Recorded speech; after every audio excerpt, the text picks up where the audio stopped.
panelists, our audience, and our governing board members. Welcome to this webinar. The recent events in the Middle East, the US attacks on Iran commencing 28 February, titled Operation Epic Fury, and Israel's attack titled Operation Roaring Lion, mark a significant watershed in the regional dynamic of West Asia and the entire world. Today we have an excellent panel to discuss this. Major General Ravi Murugan, PVSM, AVSM, is a retired infantry officer of the Brigade of Guards. He's held several operational, command, staff, and instructional positions. Finally, retiring a general officer commanding of the Karnataka and Kerala sub-area region. A scholar soldier, he is active with think tanks and is a contributor to the IRF Strategic Yearbook series. The next speaker is Vice Admiral MP Muralidharan, AVSM and BAR, Navigation Officer, Branch Officer of the Indian Navy, who's held several operational staff positions. Lastly, he retired as Director General of the Indian Coast Guard. He's an active speaker and author with think tanks, including being a contributor to the IRF Strategic Yearbook. Major General Hari Pillai recently retired as Additional Director General, Recruiting Bangalore Zone. He's an infantry officer of the Maratha Light Infantry. In his career, he has held several command, staff, instructional, and diplomatic roles. Thank you very much. The format is each speaker will get about 10 minutes to make their presentation, and thereafter we'll go to a Q&A session. Major General Murugan, sir, over to you. Thank you. Thank you so much. Good evening. I hope I'm audible. You are, sir. Yeah. So firstly, thank you so much, IIRF, for inviting me on this platform. And I look forward to conveying my perspectives. However, I must say, as a for in full disclosure, this is a war which is being followed very closely, even in the streets. So, and everybody has the same information that we all have. It is all open source, and everybody has views. So I will be conveying a perspective, but I look keenly to the interaction which should follow, other than the prepared comments. So without wasting much ado, let me just start and say that as an overview, on 28th February, Operation Epic Fury and Roaring Lion were launched. And the stated aims were to destroy Iranian missiles and missile industry, annihilate Iranian Navy, ensure the regime's terrorist proxies were defanged and could no longer destabilize the region, ensure that Iran never obtains a nuclear weapon, and as a byproduct of Epic Fury's success, eliminate senior Iranian regime leaders and bring about, so to say, a people-friendly regime change. Now, as it continued, there were additional objectives which the US president stated, and some of these were, of course, an continuation of what was initially given. That was the complete degradation of Iranian missile capability.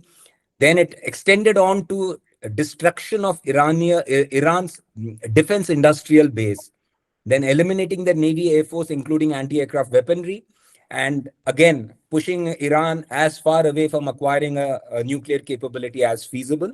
And most importantly for them, which they added on subsequently based on the Iranian response, to protecting at the highest levels their Middle Eastern allies, including Israel, Saudi Arabia, Qatar, UAE, Bahrain, Kuwait, and others. So I've been asked to cover three specific aspects, and I will stick to that. First is to talk about Iran's military and maritime escalations, especially the Strait of Hormuz. I will not be touching upon the implications as much because it's going to be followed by Vice Admiral Muralidharan, who probably is going to cover this in detail. The second is the doctrine of Iran called legitimate target doctrine, which it's employing against US-linked tech firms such as Amazon and Google in the Middle East. And third, the information campaigns being waged by both Iran as also the US and Israel to shape narratives and domestic and global opinion.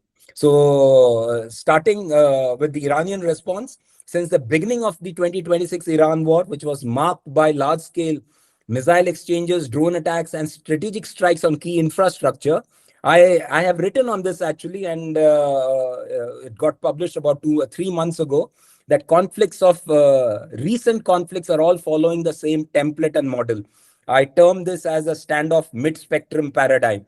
Nobody wants to put boots on ground because the risks associated with that are much higher.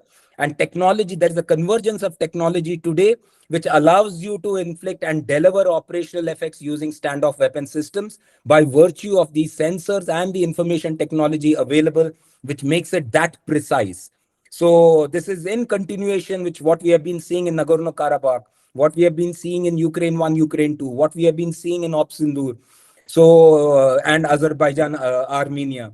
So this is in continuation with that, and this is exactly what they did even last year. And this is again enforced, or rather is happening because there is no common borders which either of the adversaries, that is Israel and US, share with Iran. So probably standoff is the most viable option they could leverage. Iran has responded with ballistic and cruise missile salvos, as well as drone attacks across the Gulf. They have tried to regionalize the conflict to global impact, targeting military bases and critical infrastructure in the UAE and the Gulf Cooperation Council states. These attacks are not random, but part of a layered strategy to threaten the regional energy and logistics architecture that underpins the global trade. From Tehran's perspective, these actions serve two purposes. One, to demonstrate that any major attack on its core infrastructure will trigger regional disruption, not just token retaliation. Second, to push the West towards a negotiation framework that recognizes Iran's and formalizes, I may say, that Iran's role as a gatekeeper of Gulf security and energy flows. Strait of Hormuz is a coercive closure, and it conveys a strategic signaling. And I will not talk much about it, but and I'm sure the next speaker is going to dwell on this. For Tehran, controlling or threatening to close the Strait of Hormuz is a strategic lever. It forces the US and its allies to choose between escalating to a full-time maritime interdiction operation or accepting economic disruption and higher energy prices. It also allows Iran to project its influence beyond its borders, turning a narrow maritime corridor into a political bargaining chip in any eventual ceasefire or negotiation. Coming to its legitimate target doctrine against US-linked technology and cloud infrastructure providers operating in the Middle East, in early March 2026, Iranian state-linked media and IRGC announced that offices and infrastructure of Amazon, Google, and Microsoft, along with other firms such as Palantir, IBM, and NVIDIA, were being designated as legitimate targets for attack. Tehran's rationale is that these entities provide cloud infrastructure, data services, and AI-enabled tools that are used by US and Israeli military and intelligence agencies, as well as by regional partners. While there has been no public confirmation of large-scale physical attacks on these facilities in the Gulf, the threat is deliberately ambiguous. It signals that cyber operations, sabotage, or even physical strikes could be used against data centers, cloud nodes, and regional headquarters if Iran perceives that the US or Israel has crossed some of its red lines.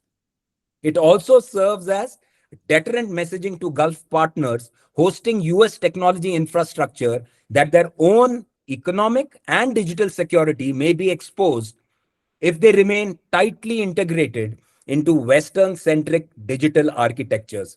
So therefore, from a strategic studies perspective, this is part of a broader trend of fungible targeting or dual-use targeting, where the line between commercial, civilian, and military infrastructure is deliberately blurred. And lastly, I come to the third point, which I have been asked to cover, that is the information campaigns. The narrative warfare on both sides are ongoing. Information warfare, as we are all aware, has become a central front in this contest. Both Iran and the United States and Israel are running coordinated campaigns to shape perceptions domestically, regionally, and globally. First is the Iranian information campaign. It is basically regime survival framing. That is the rubric we can put it under. Tehran portrays the conflict as a revolutionary defensive struggle against the US. It is rally around the flag effect they are wanting to generate, wherein various state-linked telegram channels and media outlets emphasize national unity. They vilify internal dissent as Western-inspired sabotage. and circulate graphic footage of damage caused by US-Israeli strikes to foster outrage. The second theme of their info campaign is external blame narrative. Iran consistently attributes foreign intervention to economic motives, particularly control over oil and regional markets, rather than any moral or humanitarian rationale. So, and the third one is asymmetric credibility management. Tehran uses carefully curated videos, satellite imageries, and evidence of precision targeted strikes to claim that it can hit high value Western and Israeli assets while avoiding wide scale civilian casualties. On the other side, US and Israeli messages emphasize precision and proportionality. They are a stronger power. It is they feel they are duty bound to say that they are extremely responsible in the use of force. Therefore, precision and proportionality are a central theme of theirs, arguing that the strikes are limited to military and weapons related infrastructure, and that Iran endangers civilians by basing forces in populated areas. And the second theme of theirs is accusation of Iranian hypocrisy, highlighting that while Tehran claims to protect civilians, it simultaneously threatens critical civilian infrastructure in neighboring countries as desalination plants and energy export hubs. These competing narratives are not confined to official statements. They are amplified through social media, satellite channels, state-linked influencers, creating a cognitive battlefield where public opinion, investor sentiment, and alliance cohesion are all on the line. So finally, in closing, I would only like to say that the Iran conflict of 2026 is best understood as a multi-domain crisis where the Iranian leadership seeks to expand the conflict in carefully calibrated ways. And these are through military strikes that threaten regional stability, through maritime coercion at the Strait of Hormuz that directly impacts global energy markets, through declarations that major US linked tech infrastructure in the Gulf are legitimate targets, and lastly, through sophisticated information war campaigns aimed at legitimizing its actions and delegitimizing its adversaries. For policymakers and analysts, it is a key question is not whether Iran can sustain the strategy indefinitely, but how long can the international system be prepared to tolerate disruption, whether it comes through closed choke points, digital platform threats, or relentless narrative warfare. Thank you. I have finished what I had come with the comments on these are, and I'm after other speakers speak, we can have an interaction, and I'd look forward to that interaction. Thank you very much, sir, General Ravi Murugan, sir. And now we turn over to Vice Admiral Muralidharan. Sir, over to you.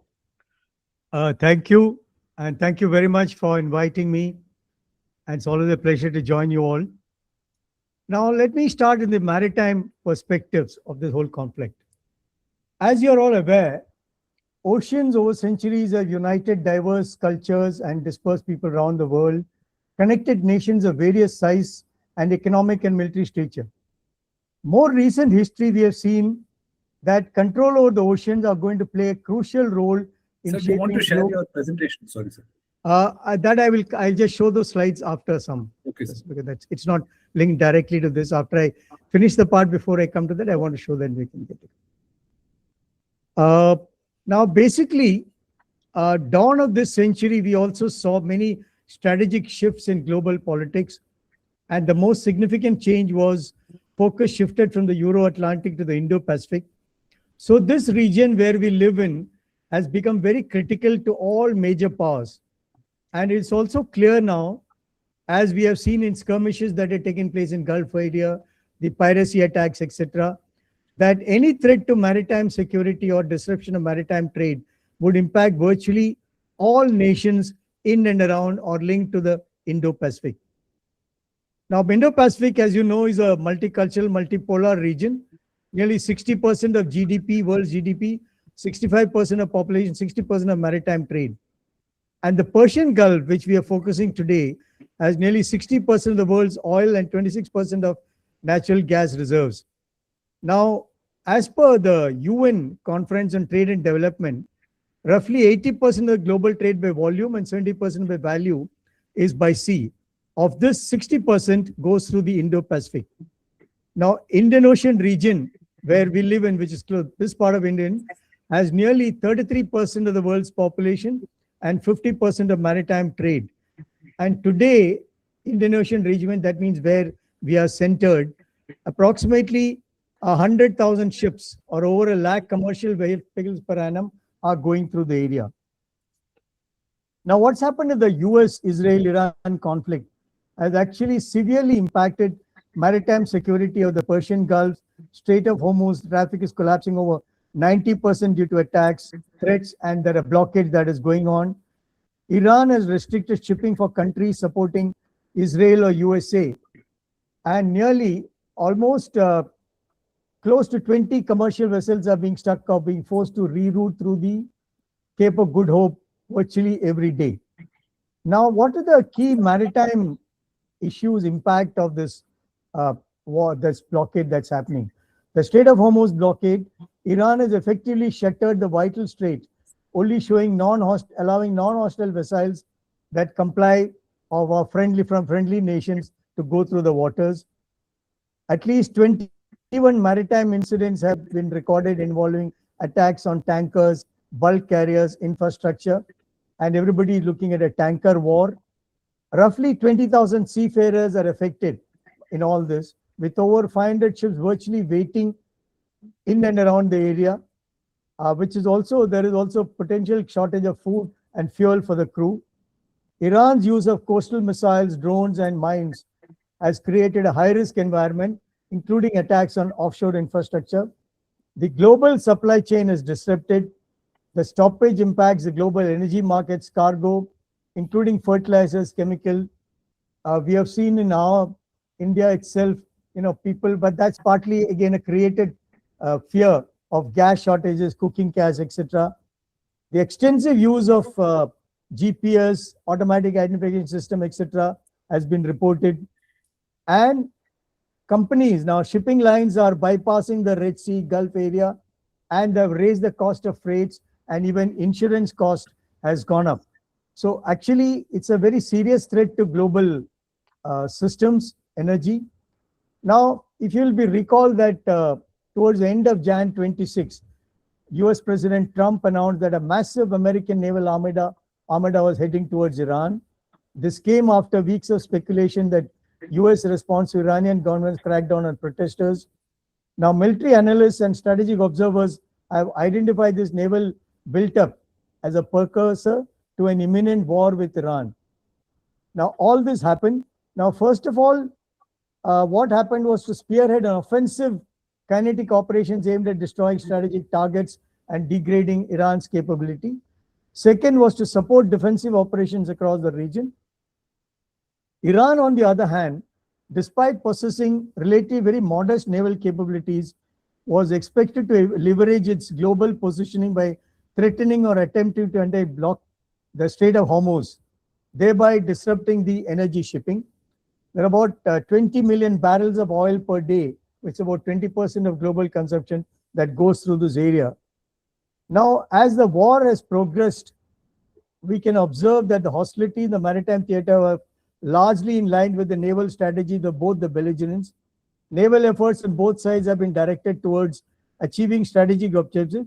US, while succeeding in destroying most of Iran's major naval assets, including several warships, have not fully managed to prevent attacks on neutral shipping or disruption of traffic through Straits of Hormuz.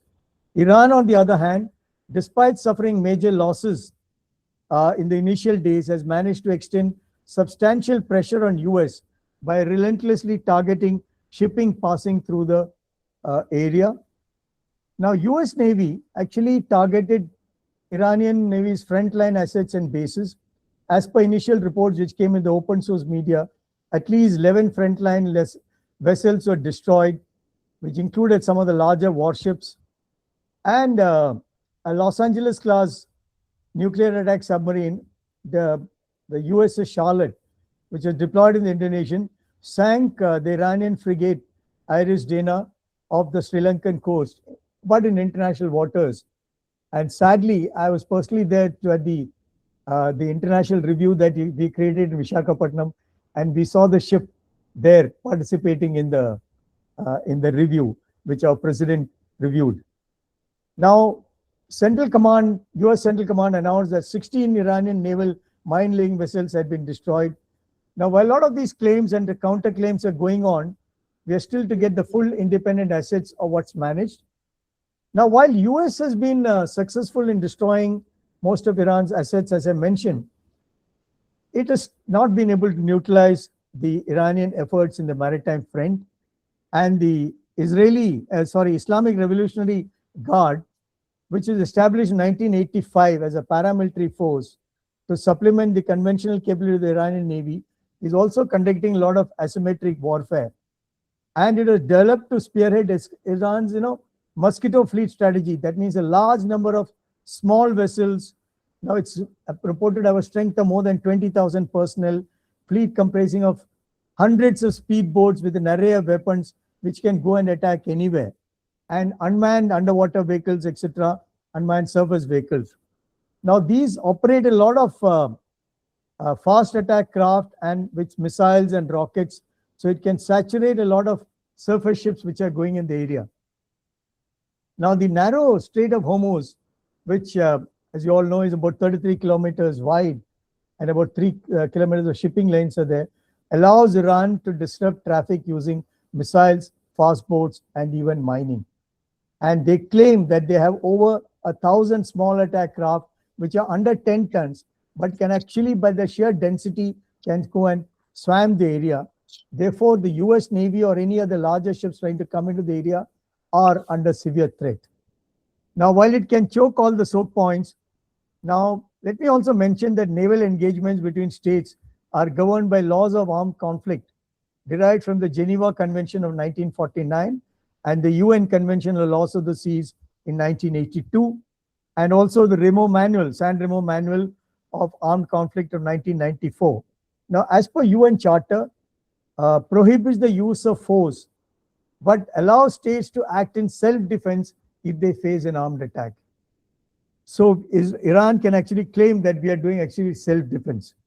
Now, Article 29 of UNCLOS, a warship is defined as a vessel belonging to armed force of a state, commanded by a commissioned officer and with a military crew under discipline. And the use of submarine, surface combatant area platforms does not affect the legality of engagement, and same standard applies to all.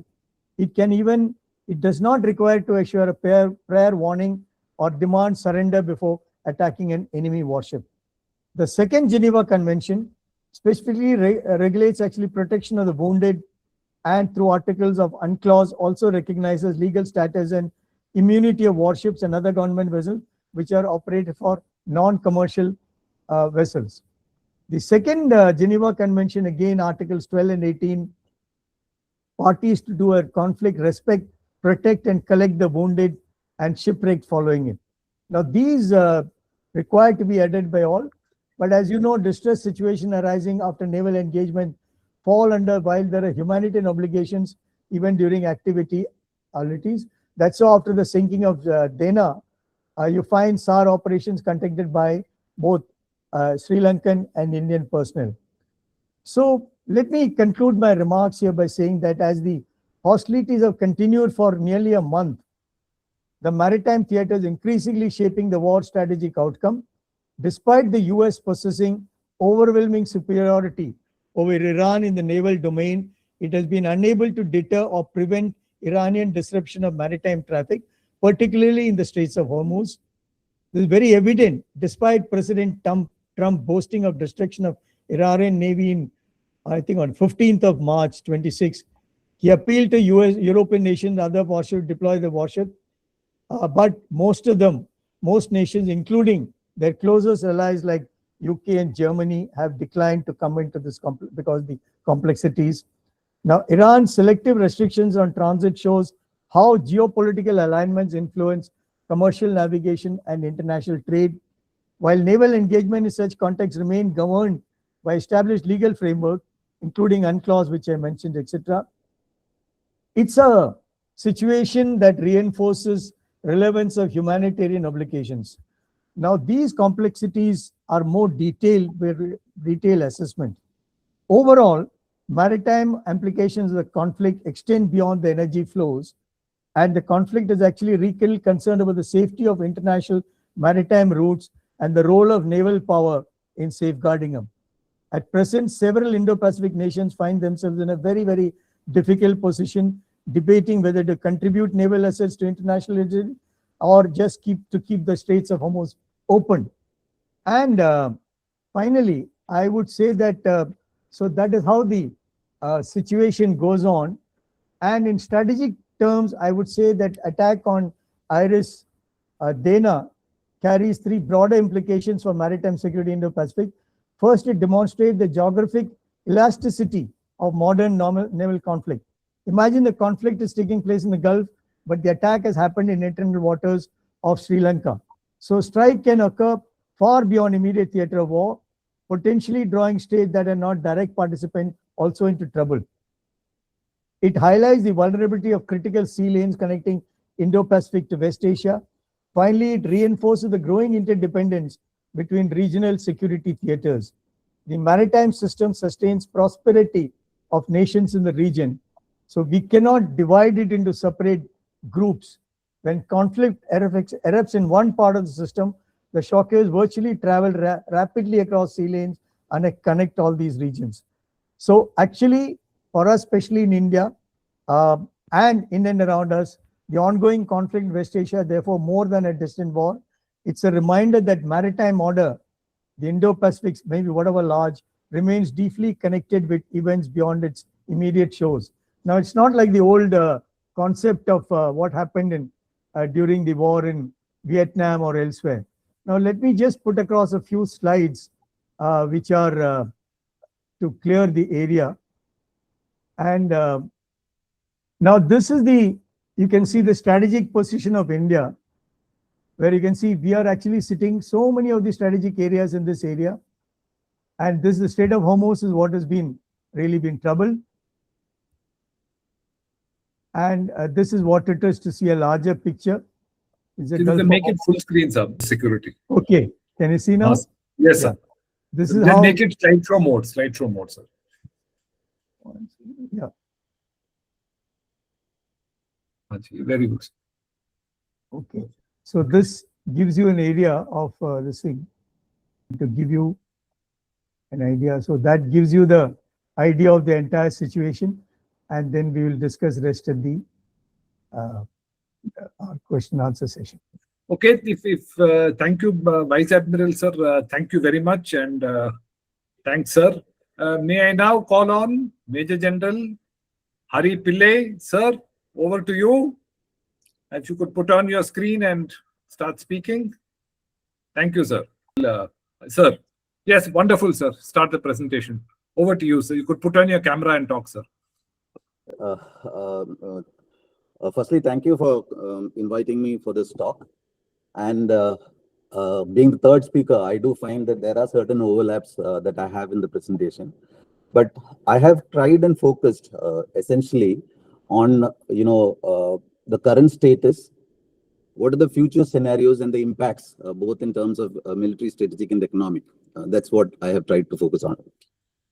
As has been told, the name of the operation, True Promise 4, which is the Iranian one, and Epic Fury and Roaring Lion of the Americans and the Israelis. Now, because it has got a bearing, I've taken a shot on the coastal geography.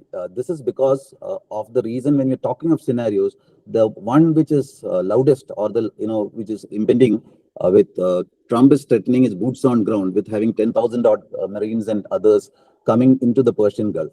So this gives you a snapshot of the Strait of Hormuz, and it also tells you the type of terrain in its visibility. You have the Zagros Mountains, the foothills and the slopes, a very narrow coastal plain towards the area of the Hormuz. Then there is an island belt, and then the Strait of Hormuz as itself. Admiral Muralidharan has already told you about, in terms of the slocks, the channels, the traffic routes, and others.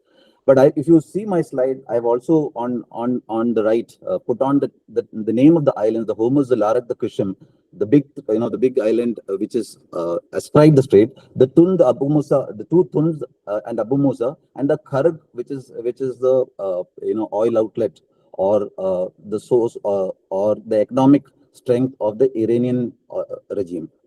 Now these islands actually make the strait very narrow. Though we keep talking it is about 31 kilometers, they have rerouted them, the traffic, and the lay of these islands is what has facilitated the system of moving traffic and, in colloquial terms, the toll booth that has been established at Larak Island by the Iranians. I will come to it in a bit of time. Now, let me start with the impact of the decapitation strikes and which is going on. If you recollect, in the last 2 days, they have two of the central leadership of the Iranians have been excluded from the hit list by the Israelis because there is an issue of negotiators that has come in. Now, what has happened because of the decapitation? First is the clergy and the moderates have been weakened. And it is quite evident that the consolidation has been done by the IRGC. Now, the decentralized authority in terms of the 31 provinces and the Mosaic defense has been executed. It's been implemented. You have a problem with even Trump saying that whom do you negotiate with? And as General Murugan brought in, nationalism and rallying around the flag is evident in the Iranian public. In net, you have a hardening of the regime and the militarization of the population. This has an impact subsequently when we work out our scenarios. The current organizational structure, I'm sure all of us are available, all of us know it. And these are all people who are in the target list, except the last two, except Ghalibaf and the Iranian foreign minister, who have been excluded now from the target. Otherwise, all of them, generally speaking, carry a price of almost $10 million on their heads. Now, I would want to dwell upon a little on the economic impact and what is the turmoil that is created by the closure of the Strait of Hormuz. One is in terms of logistics, in terms of supply chain disruption, and also in terms of GDP and artificial intelligence and current technology issues that have come up. Firstly, let me take it in the logistical sense. The closure of Hormuz now has and the possible closure of the Bab el-Mandeb, because the Yemenis have today fired a rocket at the Israelis, and the Israelis obviously will target it. Now, the day both these straits are closed, your maritime traffic will have to reroute itself through the Cape of Good Hope, which is an extremely long, 25-day additional route that's coming in. The cost of, detour, cost of logistic, cost of time for disruption, everything increases manifold. As Admiral Muralidharan said, 20% of the energy is coming out of the Strait of Hormuz. So which are the economies which are affected? I have a slide on it subsequently, but mostly the Asian economies are getting affected, and some of them have already put into place emergency measures. So the point being made is the impact of this conflict is already broadened in geography and gone far east, far and wide. The cost of oil. Now, it is now above $100, with predictions ranging up to 120 and sometimes even going up to 150. This being a critical energy source and also a critical raw material for a whole lot of other high impact raw materials, especially of helium, naphtha, and fertilizers. This has already started disrupting and creating problems in all these businesses. For example, helium is a very critical component, a cooling component for the manufacture of chips. And the Koreans, who are the ones who have the capability to build, and the Taiwanese, they have only about 2 weeks or so of helium left, And subsequent disruption, these supply chains cannot be changed because helium as a material is very difficult to transport. It requires specialized logistics. So even if you find an alternate source, let us say US, to change the supply chain would become quite difficult and time consuming because the logistics is not in place. And hence the disruption of the manufacturing of chips is a given if the conflict continues. Naphtha and fertilizers, again, these are again daily use materials which has got far-reaching economic impact, not only within the Gulf, but to all those countries which are sourcing either the raw material or the fertilizers from this belt. So by region, if you were to look, the impact is already visible in Asia. The Middle East, obviously, being there, it's totally disrupted. And to even countries like Europe, countries in Europe, which are reeling under the energy crisis caused due to the Russian-Ukraine conflict, have also an issue, one more supply source being cut. Today, the Russians have put in, they have notified that they are going to stop export of oil and gas from the 1st of April to the 30th of June, which will increase the pressure on the available oil resources. This is going to play up in the oil market even further. I've also brought in the aspect of AI, which is tech-oriented and the one on which everyone is discussing in terms of induction of AI into all and sundry. Now, the issue with AI is the data centers require energy, it needs chips, and it needs security. The data centers of which was the hope of the Middle East after the energy are now being targeted because these are all legitimate target. They all come under the legitimate target doctrine which General Murugan has enunciated upon. In terms of GDP, economists are predicting in India a GDP difference, a shortfall of GDP from the earlier assessment of up to 75 basis points. Now, this is at the current lines. What is clear is that there will be an impact on the GDP of India, and obviously of the rest. I'm not talking only of the Gulf and the East and the Asian giants like Japan, Korea, and even China is likely to take a hit in terms of GDP. Okay, this is a slide or this is an aspect on which Admiral Muralidharan has already spoken about. But essentially, in terms of current status, Trump has now given a moratorium up to April 6th. He said he will not target energy and critical infrastructure of the Iranians till the 6th of April. I will not dwell upon it any further. Now let us have a look at look towards the end of the conflict. Now these are the personalities that are are critical to that. I have tried and I have selected these leaders essentially because finally this is about a leadership issue and their individual interests, orientation, and their compulsions. Now Trump, as you all know, he started at the behest of Netanyahu, and now he does not have an off ramp. Netanyahu has got a political problem in Israel, and as per reports, there is a large constituency rising up for his replacement. In fact, they are saying that the demand for regime change is not for change of Iranian regime, it is a change of the Israeli regime.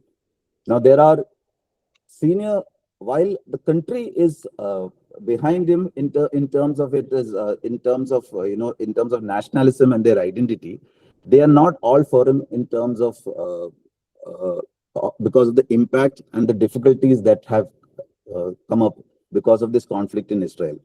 They are currently almost at a 2.5 front war. He has opened the Lebanese front. The Gaza front was always active, and today you have also the Iranian front. And now the heartland of Israel is also Iran has been able to attack and address a lot of targets within the Israeli nation state. And this is the first time after 73 that such deep attacks have taken place, which is now mobilizing public opinion against Netanyahu. The MAGA base of President Trump too is getting affected, while currently the splits are not extremely visible. But any continuation of this status over the time is likely to affect the midterm elections of the US and his popularity and his power base and of course his legacy. Mujtaba Khomeini, who's the supreme leader, not been seen in public since he's taken over the mantle of the supreme leader, but he has been put in place by the IRGC, and he is likely to be influenced. He's unlikely to be doing anything which is against the wishes of the IRGC. Now, coming to the other key players of the Iranian on the side, the two which are of immediate consequence are Abbas Arghachi, who is the foreign minister, and Mohammad Ghalibaf, the speaker.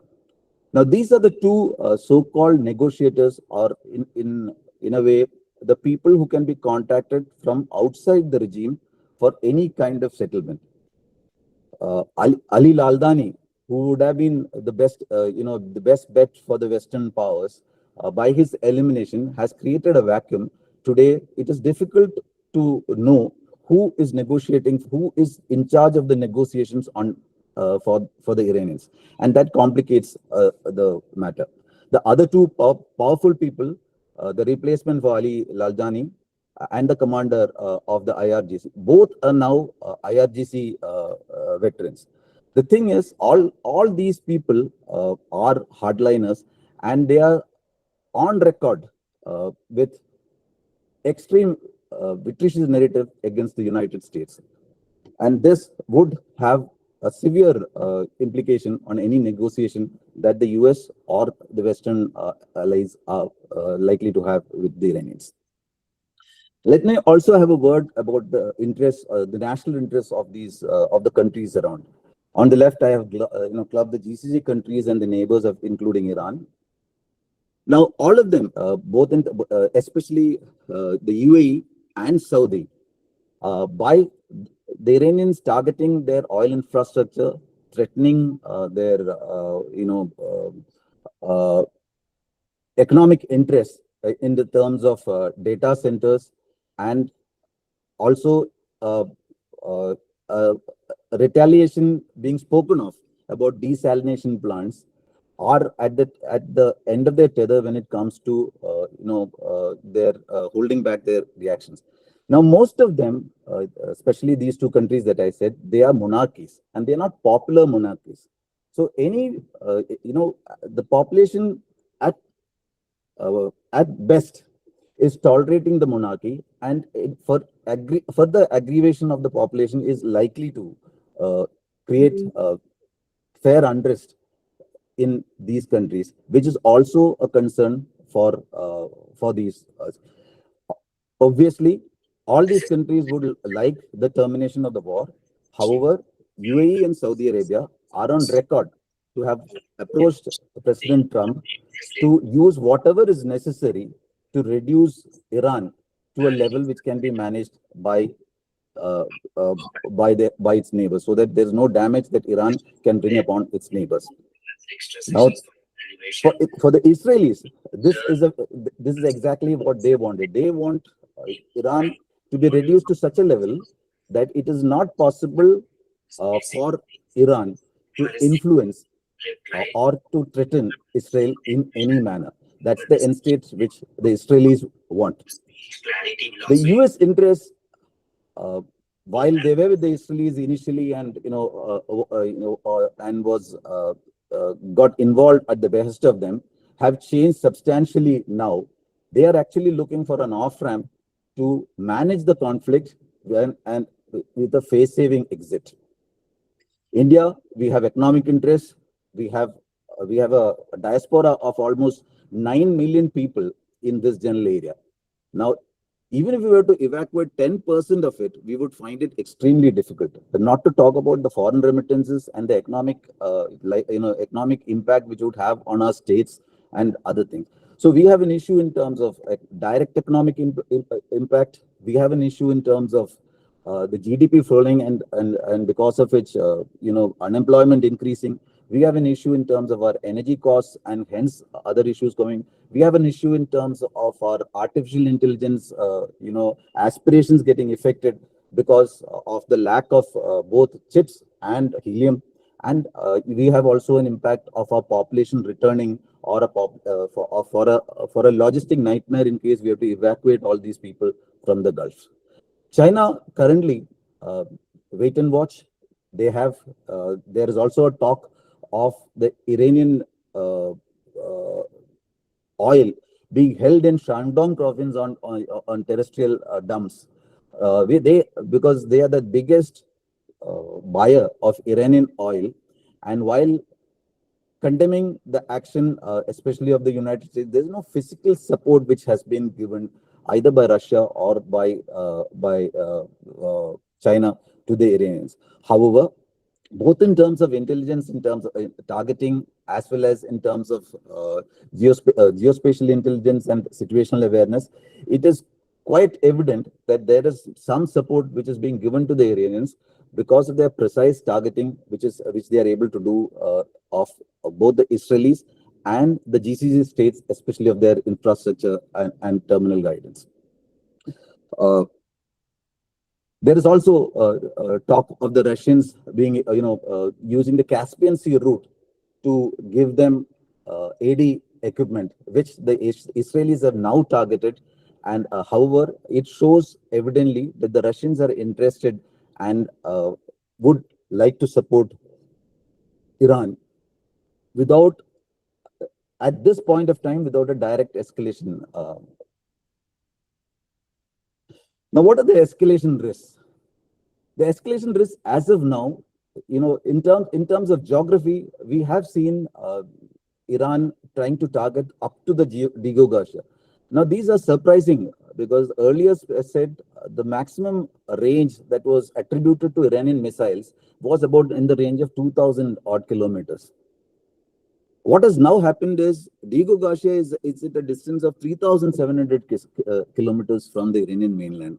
And this has taken both the US and Israelis by a reasonable amount of surprise, because if this range of missile is available to the Iranians, it means that the complete Europe is within missile range of the Iranians. Now, if you were to look at the legitimate target doctrine, which General Murugan just earlier mentioned, you would find that the presence or the use of military facilities of either of any of these countries would give the Iranians a reason to strike at any of these capitals, which would widen the maximum, widen the scope of the conflict and escalate it. Today, there is the cyber attack groups affiliated to the Iranian state have actually put out personal emails of the FBI director, Kash Patel, in public domain.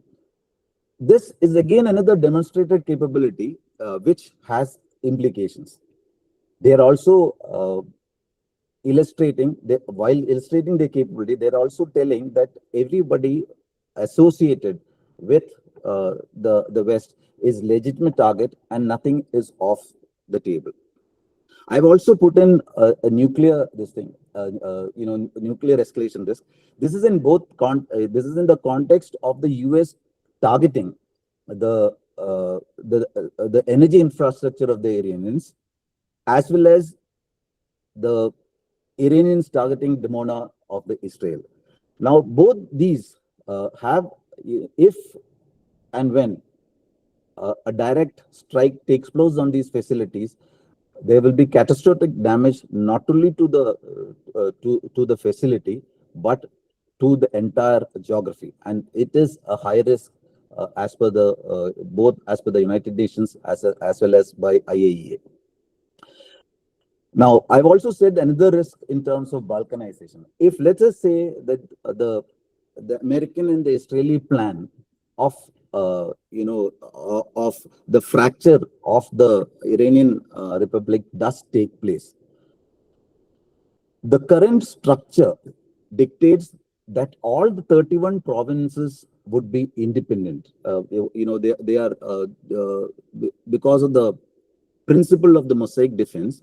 All the 31 provinces have got their own intelligence capability, their own strike capability, their own command structures, and their own orders to prosecute the war. Now, if it ever were to come into effect, what we would see is a prolonged period possible of civil war, possibly like what has happened in Syria. So the success of the Israelis would also completely unravel the Middle East, because a large country of 90 million people like Iran, if we were to balkanize and create a state of civil war, the impacts I'm sure we will all understand. Now, let me also take on two odd escalation scenarios. The first is if the Gulf states get involved in a war and into the conflict on a direct involvement with of the conflict with Iraq. Now, two of these countries, UAE and Saudi, are in are possibly in the lead in this, and it is not exactly something which we cannot ignore. Mohammed bin Salman has been trying to coerce the US to go in for the complete eradication of the regime, and would has possibly agreed on participation in the conflict. This would not only trigger a higher escalation, it would also involve and the retaliatory action that is being spoken of is the neutralization of desalination plants and energy infrastructure of all the Gulf states, especially those aligned or supporting the US effort. This is closely related to the boots on ground scenario. You have almost about 10,000 US forces generally moving or in and around the Persian Gulf, with the 101 Airborne Division. You have the Marines and some other expeditionary elements which are already in location. And with Trump, one can never know, whether the expansion or the moratorium that he set up to April 6 is actually a moratorium or it's only a ruse. And once you have boots on ground in the Iranian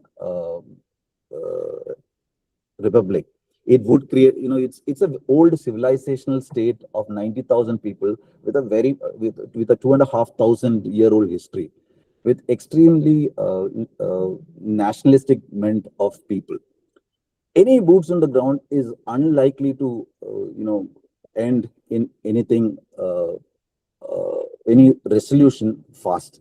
This is likely to drag on for quite some time, and it will vitiate not only the atmosphere, and it has got a real possibility of the US having to move out from there, like Afghanistan or Vietnam.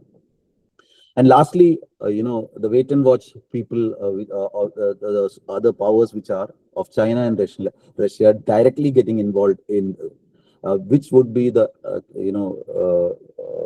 which would be a catastrophic escalation, and it is best left for some other time to discuss.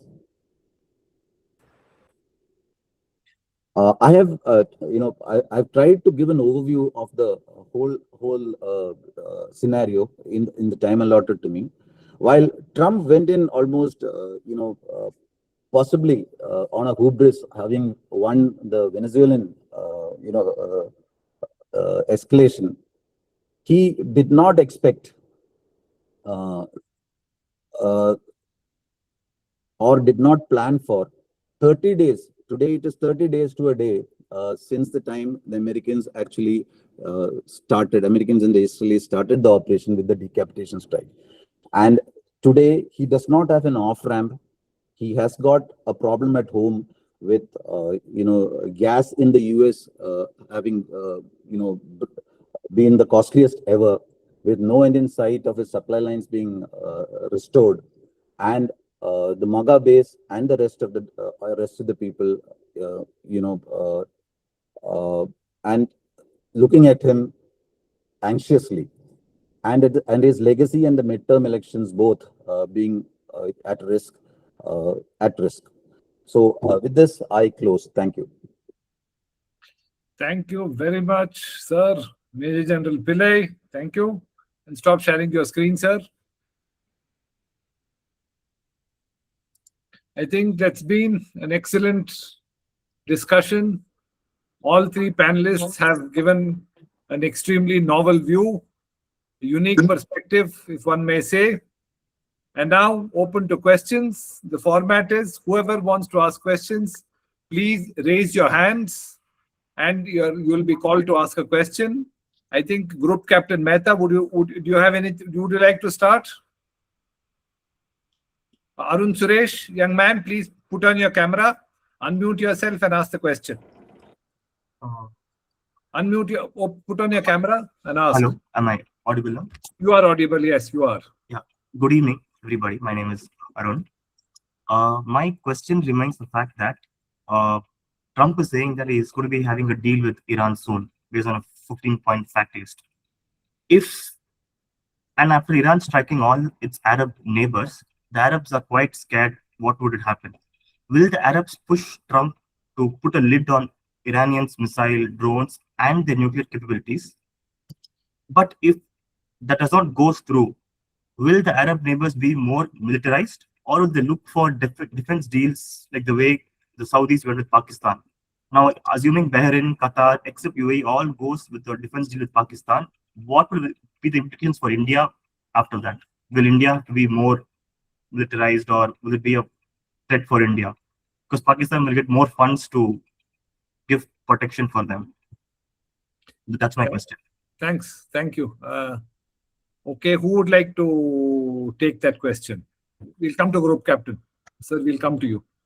This question about Pakistan, who would like, General Ravi Murugan, because you've served on the border, served in Kashmir, Yeah. would you like to? Yeah. Firstly, as far as, if I understand the question correctly, it is that the neighboring countries, would they want the Iranian capability to be capped?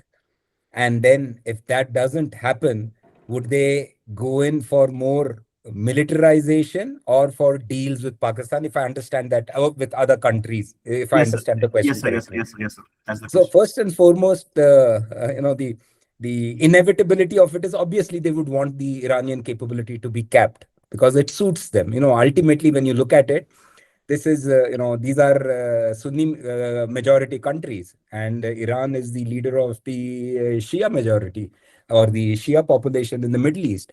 And when Iranian military capability gets capped, it becomes obviously the balance of power favors a different grouping. So, and second, you also have to keep in mind that Iran functions through proxies, and proxies have been destabilizing. There are arguments as to what is the cause and is it a just ad bellum or not. But the fact is, these proxies have been destabilizing the Middle East for decades. So, if you ask me, the main aim and why this conflict continues to linger on is the need to defang Iran to a level which is acceptable both in conventional delivery terms as also in nuclear terms. Now, coming to the second part of your question, now suppose this doesn't happen. A lot of damage has already been done, but today I was surprised to see that the official US briefing still says about 35% only has been taken off. It is the 35% of Iranian standoff Missiles. capability has been taken off, has been destroyed. So there is some way to go still. So if that is going to happen, and there is going to be a ceasefire wherein they retain some amount of their capability, I don't think that they are going to be looking at alliances in this. Obviously, these Gulf countries are going to look to militarize because they will continue to view Iran as an existential threat with the ability to recoup capability as it goes forward. Because Iran, whatever said and done, in terms of military capability, they have been relatively independent. They don't depend on anybody. It is an indigenous military industry. So it is a matter of time before they start regenerating effects of that. So yes, they would go in for a militarization in terms of the ability to defend themselves. And if there are, and of course, they are, as it is in an alliance grouping with the US. There is a security compact. The US has a security compact with the countries which it says it's defending. So that compact already exists. But to go in with Pakistan, it would be, we saw even how the present one held out. The present agreement with Saudi Arabia and Pakistan, there has been bad blood because that could not be honored. It couldn't be honored because obviously Pakistan is unable to commit forces there, and therefore a front, to some experts, they say the front was opened against Afghanistan to allow them an off-ramp to try and not to go there. So to say a commitment in Afghanistan is preventing us to assist you in the security pact, whatever the details of it says. So I don't think a Pakistani alliance is something which is, but a militarization definitely, if Iran continues to be a dormant threat, taken out temporarily, and therefore the proxies have been virtually wiped out. When you look at it, other than the Houthis, the other two have been virtually wiped out. So maybe that has been pushed back a few decades. If the nuclear capability and enriched uranium is taken out, that also pushes it back a number of decades. And if they are able to take out the missile manufacturing capability and the existing stock, then frankly, most of the operational objectives would have been met. The thing is, as to what is the credible information as to what has been taken out and what exists. Even now, all that is just hypothesis. Nobody knows for sure as to exactly how much of assets have been neutralized, what assets continue to remain. But militarization will happen if this is not taken out fully. That is my view. May I, sir? Thank you. I have two quick General points to Pillai. say on this. I have 2 quick points to say on this. The first and foremost is there is a contractual obligation of security by the US on these 2-3 countries, Saudi, Qatar, and others, which was there. It has been the ineffectiveness has been demonstrated by the targeting of the infrastructure, both the military bases of the US as well as associated industrial capabilities, whether it is data centers, whether it is in oil and gas infrastructure or energy infrastructure. This has been demonstrated in a certain way. Now, the longer the conflict goes, the larger are the chances of these countries being, because they are accountable to their people, to their, and the difficulty of both of them, which I said are monarchies. There is a possibility of them wanting to take security as their own internal concern, which means that they would spend more capital on and not rely on US, which has been demonstrated to be not of much, not good enough to prevent the attacks on their infrastructure. That's the one part of it. On the Pakistani front, there is also a talk that the Saudis are the ones who push them to look for negotiation on Iran, because simply put, nobody wants the conflict to run longer than absolutely necessary, right? The problem is no one has got a line into the IRGC, which is now controlling the narrative in Iran. Mm-hmm. And the only people who have affiliation or association with the IRGC in terms of are the Pakistani, especially Field Marshal Munir, because of his ISI background and other issues. So there is a contact that can be made, and Mohammad Ghalif, the Speaker of the Parliament, who in fact they say that both Arakji and Ghalif both of them have been taken off the list of the hit list of Israel by a Pakistani request, which is what is coming in the open source domains, which means that they have a contact. There is a contact point. The problem today is because you decapitated so many people, and there is no one there. Everybody else has got a price on their head. Whom to negotiate with is also an issue, and who has got the power to influence a complete decision? Because when you talk of mosaic defense and other kind of things, all the 31 provinces are kind of autonomous when it comes to reactions. So it is not necessary that everybody toes the line. The sealed orders were given by Khomeini after the 26, after the 25 attack. So because of this, there is an issue of how do you manage the conflict forward, right? And security, definitely there will be some militarization that will take place. The budgets have increased of Saudi Arabia. It will increase of all the other things. It stands to benefit the US military industrial complex or military industrial AI complex, and hence there is an economic benefit that comes to the states too. So militarization is a given, if you ask me, in this context.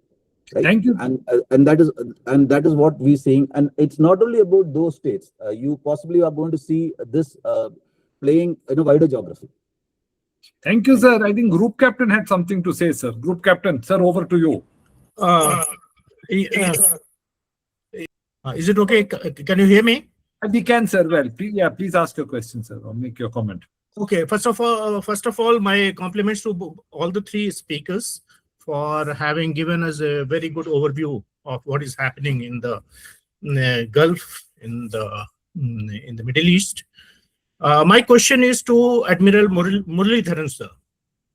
Sir, you quoted many international conventions and international laws of the sea, wherein you mentioned Iran being attacked enjoyed the right to fight back. Absolutely given. There's no question about that. And the legitimacy of the target in this war has also been talked about by General Morgan. So I have no issues with that. Yes, in war, many targets become legitimate. So my question is that Hormuz is not an exclusive economic zone of Iran. It is clearly an international water. Now, US Navy is not blocking it. In fact, US Navy wants to keep it open for international shipping. So it cannot be blamed now. Therefore, it is Iran who is attacking the tankers and threatening foreign vessels, especially even of those countries who are not at war with Iran. So is this action be considered as legitimate? If not, what are the remedies available to the non-involved countries in such a situation when one state acquires the power to disrupt international shipping in international waters in violation of all the international conventions and laws? And is it that from the military point of view, and that's why this question is from the Navy officer, nothing can be done about it? Or are we in a state that the whole world has to submit itself to the blackmail and ransom of one state who wants to put the entire world economy on ransom? So what is the remedy? And please, this remedy should not be about the ceasefire or some agreement between US or US stop. I want military answers, sir. Is it possible? Can we do it? Or we are living in a world that in such a situation, no Navy can do anything about it? I think US Navy is trying something. What are the chances, possibilities? To you, sir. See, actually, the situation is this, that while there are laws, UNCLOS and other layers I will put down. Now, for example, US itself has not even signed the UNCLOS, if I recollect, on the maritime issues. So while we have created and we have organizations like UN, which were actually created to stop all this thing and bring some kind of a rapprochement between fighting nations, it's not happening today. So today, that being a very choke point, now this is Iran's counterattacking or other nations. They are expecting that all of them will put pressure on US or Israel to bring down the conflict so that the rest of the world does not suffer. Incidentally, forget about this. Even when those piracy attacks and Houthi attacks were there, to prevent it, actually, India had deployed, our Navy and maritime forces were there to protect shipping, and we used to stop these people. There were some under US, etc. Though we did not join anybody, but we were keeping the UN role, protecting it. In fact, in the Malacca Channel, when there were threats some years ago, we had deployed our forces, even to protect some US assets which are transiting through the area. But that was purely piracy attacks. Now, if you have to counter an attack by this thing, the only way other navies can do is, if I want to send a ship in, I'm sending, say, 2 warships along with that, and we'll try and give it a shield of a anti-missile defense or anti-attack defense, that kind of thing. So in a narrow strait, it's very, very restricted. Now, tomorrow somebody tries to do this, between us and Sri Lanka in the channel, again, it becomes a very difficult thing. So therefore, the navies can only get involved if there's a direct war, or if I'm saying that I have this important asset. So if the Indian Navy or the US Navy say, I'm going to send 5 ships, but then you are yourself liable to be attacked and such things. So the the laws are there, but it depends on each country whether to follow it or not, and they do that. It's all meant for some cooperation, etc. Like, for example, even basic shipping laws, you're supposed to stick to a lane, exit, entry. But I come across many ships which don't follow that route. And then sometimes you have to stop them and say, please go through the route. So this is how it is. So it's not a very simple answer for us. Sir, thank you. I think Major General Suresh Kumar, sir, do you want to unmute yourself, put on your video? Sir, please, over to you. Major General U. Suresh Kumar. Sir, thank you. Find a symbol there for mic. Click on it. See, you are still muted, sorry. Group Captain Chandrasekhar, sir, till Major General unmutes himself. Group Captain Chandrasekhar, over to you, sir. Yeah, Move into the frame, please, and ask your question. I'm addressing it to General Ravi Murugan. It's not a question, sir. The thing is, you're talking about Pakistan, Saudi Defense Pact and all. Sir, it's not a question. I'm just making a comment, sir. If you see recently, the Pakistani fighter pilots are the one who are flying the Qatari jets. The 2 Iranian jets which were shot down were flown by the Pakistani pilots flying those Qatari jets. So there is an invisible footprint of Pakistan both in the Kingdom of Saudi Arabia and in Qatar, sir. So it is not mandatory that they'll have to come out openly and support and all. So there is a role of Pakistan in the whole thing everywhere, sir. They are flying, they are very actively involved in the defense of the Gulf states. That is why I just want to add that, sir. Sir, your point is absolutely, if I may respond, sir. Your point is absolutely valid, but the reason Pakistan involvement has been there is substantially monetary, sir. It isn't for, when you look at it, it doesn't add effectiveness in terms of the Gulf countries protecting themselves with Pakistan's support, sir. We also have to understand one fact. Pakistan protecting this crescent of countries against Iran while sharing a border with Iran is a proposition which is an unviable proposition. So yes, Pakistani training, equipment, even usage, and in fact, the security force which is based there, headed by the previous army chief, which is there, a lot of it is done on monetary basis, sir, because Pakistan provides services and it gets in return financial various, I'm not talking about money itself, but terms and conditions which are extremely amenable to it. So that is the involvement of Pakistan is absolutely, it's no gainsaying that it is going to be there, because it also gains influence. It's the only Islamic nuclear country also. So this enables it to now extend that influence of its, the presence in the GCC. So that I'm completely in agreement with you. But let me just give one more point, sir. This is with regard to the issue of, US security guarantees failing. I have a contrary view on this. There is nobody who can get in today's war where technology and delivery systems are the bulk of your war fighting capability. There is no country who can give guarantee to any other country. There is no system which can give you 100% bubble wherein no missile enters in. There is no system which can do that. Because the saturation is so high, there are going to be percentages which are going to enter into airspace, which are going to hit targets. So, to my perspective is to say that the US capability was ineffective in providing protection. I would put it in another way, that the US capability allowed 90% to be intercepted or allowed 90% not to create damage, and maybe 10, 15, 20% got in, which is going to happen. In fact, far more is going to happen in any other situation also. Also, the US remains the only country which can provide even a semblance of guarantee.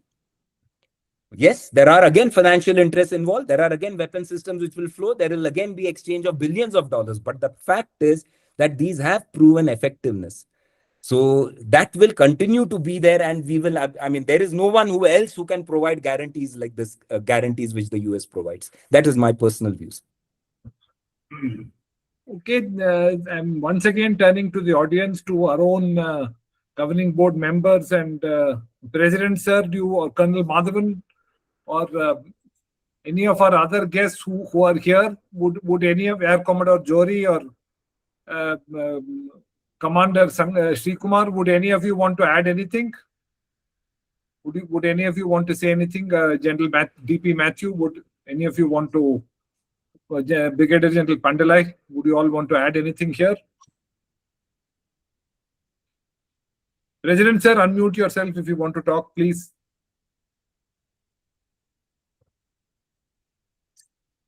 Any other questions? Sir, I don't think there are any other questions. And so one last question. well, actually, they're out of time, so Okay. we would have. Sir, We'll take your question. Arun, go ahead. Would it have been different had India had control over Chabahar port? Chabahar. If India had control over Chabahar port, like, would have been different? Like, would have impact be less because of Strait of Hormuz not being impacted because of Chabahar is quite near to the Arabian coast? No, it is. May I see? That is for a different corridor. You see, the current logistic issue is the flow of oil and the supply lines exiting from the port, from the Strait of Hormuz. Chabahar is towards the east of it, right? And it is it is connected to the Central Asian this thing and towards Europe, and that was the plan. So that is not exactly a oil, petroleum-based logistic, axis. So geographically, there is a little difference between these two aspects that you're talking about, right? Chabahar, had you been invested in your positioning there, as long as, in terms of your security, you would have, but I don't think you would have still gotten involved in a conflict of this nature, because we have a problem with both sides. We cannot disassociate ourselves from the US, neither can we disassociate ourselves from the Gulf states, the GCC, nor can we do it from Iran, because all these three parties, in different ways, we are dependent on them for energy, for other supply chains, and your diaspora itself. There is a complication. So these are mutually exclusive. Actually, Chabahar is not exactly. While proximity is there, it does not really affect the Strait of Hormuz. Okay, I think that's been an exceptional discussion, one of its kind, and the kind of data that was shared and perspectives that were shared kind of makes this unique of all that's been going on the World Wide Web for more than a month, ever since this conflict started. So all that remains is we'd like to thank all our three panelists for having joined this event, for having made it a success, for presentations, for having taken questions, and somebody joining now right at the end. But thank you nonetheless for joining. And although it just remains now to wind up the event, and once again thank all of you. And we are going to, as of now, we stop recording. Thank you.